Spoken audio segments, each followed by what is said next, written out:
জীবনে এমন গুনাহ করেছো যেই গুনার খবর দুনিয়ার কেউ জানে না, বলেন জানেন কে?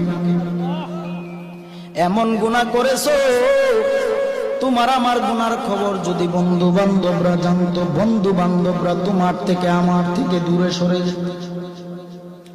এমন গুনাহ করেছো তোমার গুনার খবর যদি তোমার বাবা মা জানতো, তোমাকে সন্তান বলে পরিচয় দিত না রে। এমন গুনাহ করেছো তোমার আশপাশিরা যদি জানতো, খাগালিয়ার মানুষ যদি জানতো, বাবা এলাকায় জায়গা দিত না। তোমার আমার গুনার খবর এলাকার কেউ জানে না, মা জানে না, বাবা জানে না, ভাই জানে না, বন্ধুরাও কেউ জানে না। বাবা তোমার আমার গুনার খবর এমন কোন গুনাহ নাই যেই গুনার খবর আমার আল্লাহ জানে না। আমার আল্লাহ বলে, ওরে বান্দা বান্দি, হাজার